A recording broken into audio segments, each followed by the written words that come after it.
Police say 9-year-old Steve Allen and 15-year-old Giovanna Myrie were shot and killed Tuesday night. I was devastated, absolutely devastated. I was more shocked than anything. 16-year-old Keith Maurice James Jr. accused in the murders of 15-year-old Giovanna Myrie and her 9-year-old brother, Steve Allen.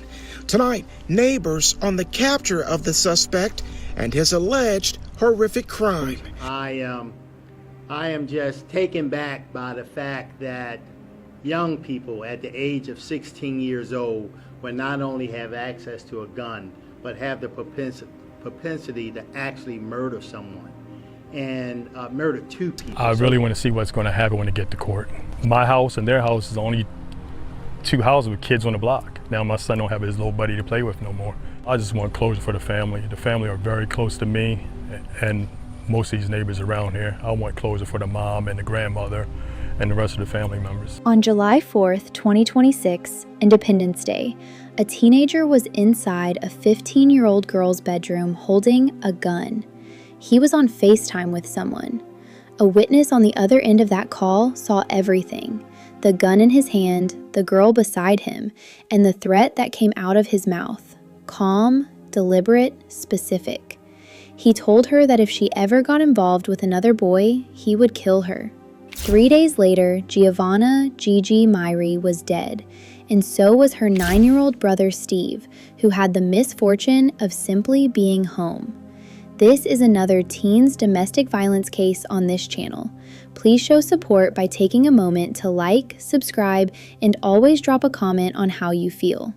Domestic violence is a serious problem that needs to be tackled in our community. Before she was a headline, Gigi Myrie was a sophomore at Western High School, the oldest public all-girls high school in the country. She played golf. She was into karate. Friends described her as high maintenance in the most affectionate way. Her nails, her hair, her lashes, always done. Steve, her little brother, was 9 years old and a student at St. Casimir Catholic School. Those who knew him talked about his smile, the kind of presence that stuck with people. They were siblings sharing a home, a routine, a life, until July 7th. Keith Maurice James Jr. was 16 years old and enrolled at City College High School in Baltimore City. He had been talking to Gigi for several weeks, online, then eventually in person. According to a close friend of Gigi's who later spoke to investigators, Gigi and Keith had never actually met face-to-face until July 4th, when he came to her house on Tallis Road for the first time. That evening, Gigi FaceTimed her friend, and what that friend saw on the other end of the call is now documented in the charging papers that will follow Keith James Jr. into a courtroom. He was in bed with Gigi. He was holding a handgun, and he told her, without ambiguity, without softening it, that if she ever messed around with any other guys, he would kill her. The witness told police exactly what they saw. According to charging documents, a close friend of Gigi's, known as Witness 1, told police that Gigi had been talking with a boy named Keith, and the two spent time together on the evening of July 4th. The documents read in part, quote, Giovanna Myrie FaceTime called Witness 1, and Witness 1 saw that Keith was holding a handgun while in bed with Giovanna Myrie, end quote.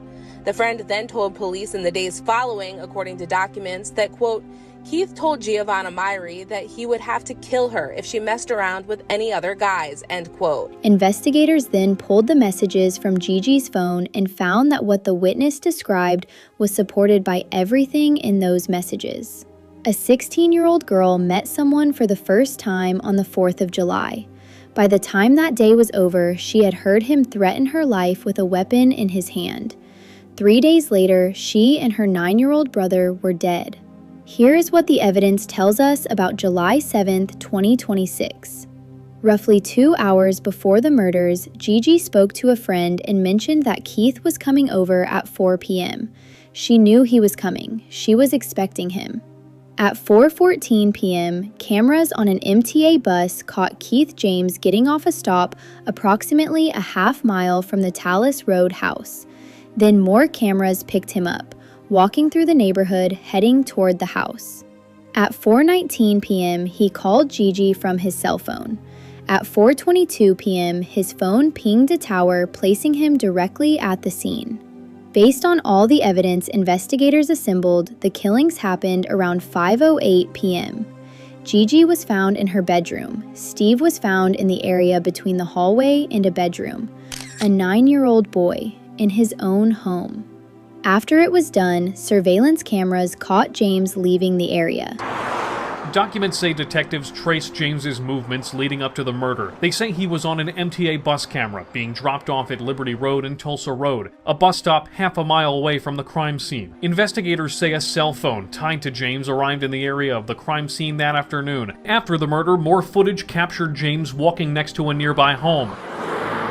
Then on Flattery Lane and Liberty Heights Avenue. Footage then showed him boarding another bus going into Baltimore City. At 7:20 p.m., their mother came home from work.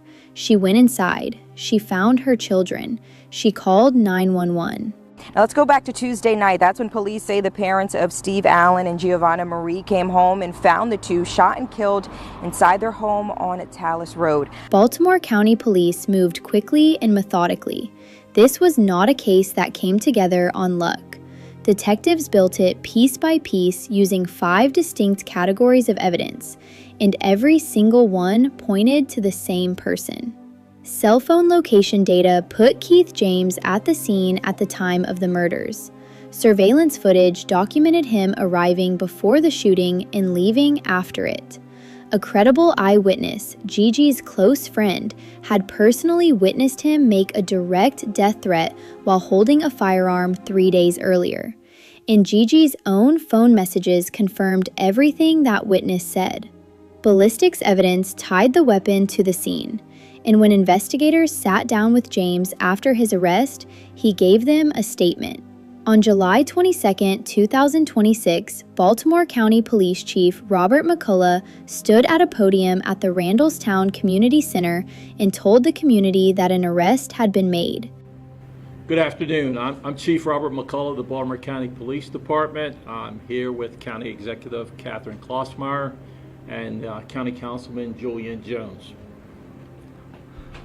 This evening, we'd like to announce that we've made an arrest in the July 7th homicide involving Giovanna Myrie and her brother Steve Allen.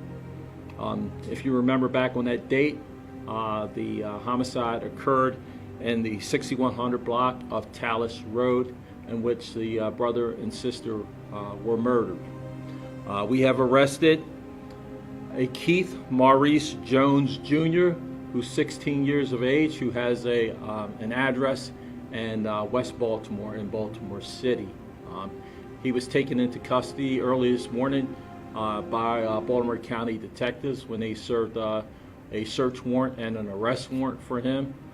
He's charged with the homicide of both victims. Horrific is the word ABC News used to describe what officials said about the case. That word is not an exaggeration. When you consider how horrific this crime was carried out,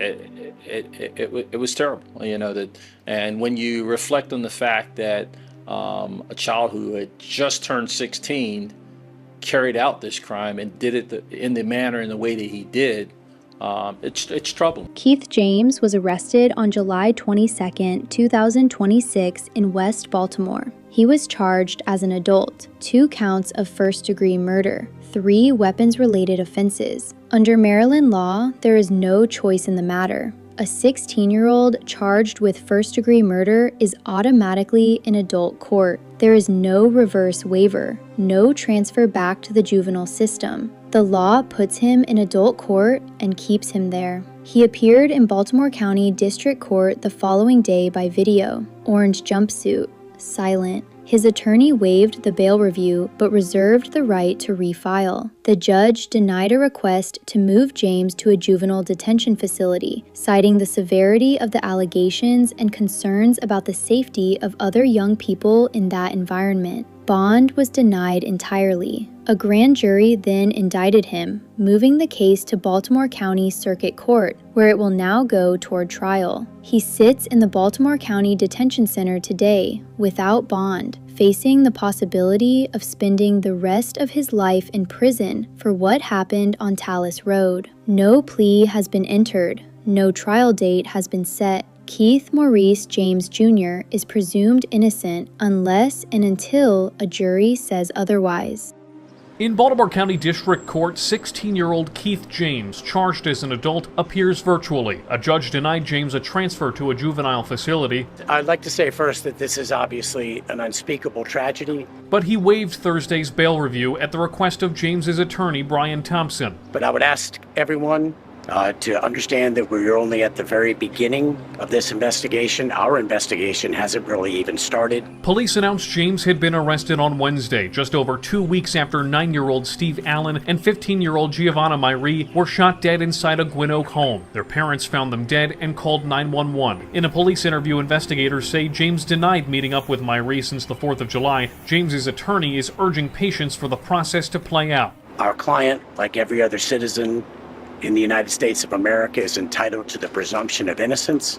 So I would ask everyone to understand that this case is going to go on for quite a while, and I would ask everyone to reserve judgment. James is being held at the Baltimore County Detention Center ahead of his initial appearance in circuit court. In Towson, Jack Watson, WMAR2 News. On July 21st, 2026, Gigi Myrie and her brother Steve Allen were laid to rest at St. Casimir Church in Canton, Baltimore. 2 caskets. Their family came to say goodbye to a 15-year-old girl and a 9-year-old boy on the same day in the same building because someone decided that he owned a girl he had known for less than 2 months. The school that Gigi attended, Western High School, said they extend their deepest thoughts and prayers to her family. Baltimore City Public Schools said their hearts are with the family, and they asked the public to honor what the family asked for: privacy, space, and the dignity of grieving without cameras.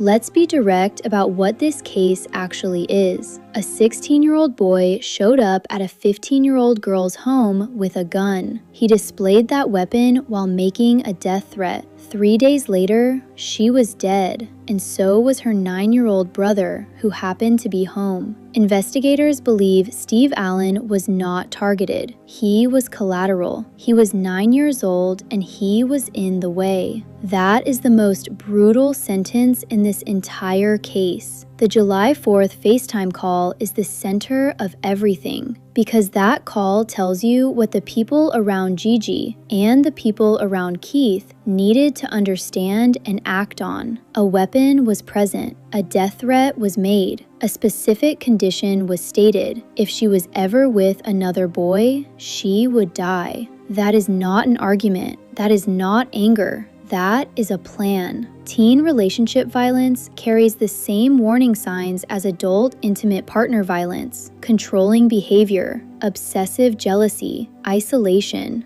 And when you add a weapon to any of those things, the risk level changes entirely. The CDC reports that 1 in 12 high school students experiences physical violence from a dating partner in a given year. In cases that turn fatal, the warning signs almost always existed before the violence. A threat made with a gun in hand is not a warning sign to analyze later. It is a red flag that demands immediate action, a call to a trusted adult, a report to police, a break in contact, a safety plan. Steve Allen did not get a warning. He was 9. He had no part in any of this. Gigi Myrie did hear the warning. We do not know what she did with it or who she told. What we do know is that she was 15 years old, and she deserved to have the adults around her equipped to take something like that seriously. Giovanna Gigi Myrie, 15 years old, Western High School, a girl her community is not going to stop missing. Steve Allen, 9 years old, her little brother, who was just home.